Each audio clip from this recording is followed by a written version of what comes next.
വിജയരാഘവൻ ടെലിഫോണിലുണ്ട്. ശ്രീ വിജയരാഘവൻ, ആദ്യം തന്നെ അഭിനന്ദനങ്ങൾ. ഇതിനു മുൻപും താങ്കൾക്ക് പുരസ്കാരം, ഈ സ്വഭാവ നടനുള്ള പുരസ്കാരം സംസ്ഥാന തലത്തിൽ ലഭിച്ചതാണ്. അന്നുമൊക്കെ താങ്കൾ ഈ ചിത്രത്തിനെടുത്ത ഒരു പരിശ്രമം, അതിൻ്റെ എഫേർട്ട്, അതിന് പിന്നിലുള്ള എഫേർട്ട് എത്ര വലുതാണ് എന്നൊക്കെ പറഞ്ഞിരുന്നു.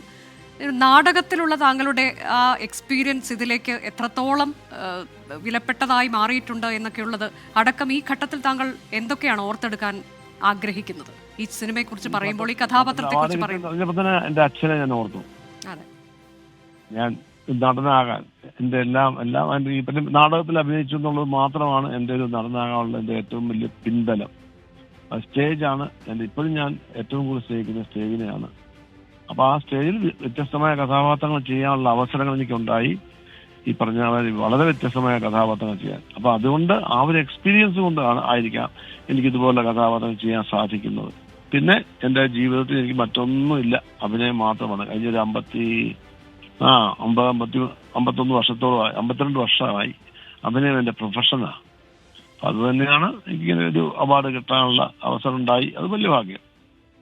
അതെ, അന്ന് ഇതിന്റെ ഈ ഒരു സമയത്ത് ഇതിന്റെ മേക്കപ്പ് ഒക്കെ ഇട്ട് കഴിഞ്ഞാൽ മണിക്കൂറുകളോളം ഭക്ഷണം കഴിക്കാതെ ഇതിനു വേണ്ടി ഇരിക്കുക, അങ്ങനെ വലിയൊരു പരിശ്രമം അല്ലേ ഇതിന് പിന്നിലുണ്ടായിരുന്നു? ഈ ജോലിക്ക്, എല്ലാ ജോലിക്കും ഉണ്ടല്ലോ അതിൻ്റെതായ. പ്രൊഫഷൻ ആകുമ്പോൾ ഞാൻ 100% ഒരു പ്രൊഫഷണലിസ്റ്റാണ്. ഞാൻ 3-3.5 മണിക്കൂർ ഇരിക്കാൻ പറഞ്ഞാൽ എനിക്കത് ബുദ്ധിമുട്ട് തോന്നിയിട്ടില്ല. എനിക്ക് ചുമ്മാ വെറുതെ ഒരു 3 മണിക്കൂർ ഇരിക്കാൻ പറഞ്ഞാൽ എന്നെ കൊണ്ട് ഇരിക്കാൻ പറ്റില്ല. പക്ഷെ ഈ 3.5 മണിക്കൂർ ഞാൻ ശരിക്കും ആസ്വദിച്ചിരിക്കുക. അല്ലാതെ എനിക്ക് ഒരിക്കലും ഒരു വിഷമമായിട്ടോ തോന്നിയിട്ടില്ല, ഒരിക്കലും തോന്നിയിട്ടില്ല. പിന്നെ എന്നെ ഏറ്റവും കൂടുതൽ ഇങ്ങനെ കഥാപാത്രം സഹായിച്ച എൻ്റെ മേക്കപ്പ് മാൻ റോണക്സ്, അവനെ ഞാൻ ഈ അവസരത്തിൽ ഓർക്കുന്നു. ഇതിന്റെ ഡയറക്ടർ ഗണേഷ് രാജ്, പിന്നെ പ്രൊഡ്യൂസർമാര് 2 പേരുണ്ട്, തോമസ് തിരുവല്ല, പിന്നെ വിനോദ്. ഈ 2 പേരുമാണ് എൻ്റെ പ്രൊഡ്യൂസർ. ഇതിങ്ങനെ കഥാപാത്രം എനിക്ക് അതിനേക്കാൾ അവസരം ഉണ്ടാക്കി തന്ന അവർക്കാണ് ശരിക്കും അങ്ങ് ഈ അവാർഡിന്റെ ഒരു പകുതി ഞാൻ കൊടുക്കുന്നത്. എനിക്കങ്ങ് കഥാപാത്രം കിട്ടിയോണ്ടല്ലേ എനിക്ക് അഭിനയിക്കാൻ പറ്റിയത്. അതിന്റെ കഥാപാത്രത്തിലേക്ക് എത്താൻ സാധിച്ചു എന്നുള്ളതാണ് ഏറ്റവും വലിയ ഭാഗ്യം.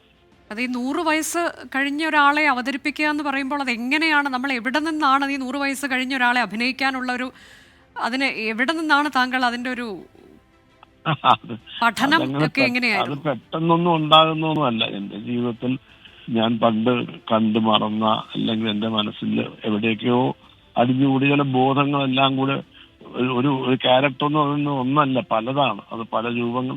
A character is not one but a multitude എന്ന് പറയും. അതായത് പലതാണ്. ആ അംശങ്ങളെല്ലാം കൂടി ഞാൻ കൂട്ടിച്ചേർത്ത് എങ്ങനെയൊക്കെയോ ഇങ്ങനെയൊക്കെ ആയിരുന്നുള്ളതാണ് എന്റെ സത്യം.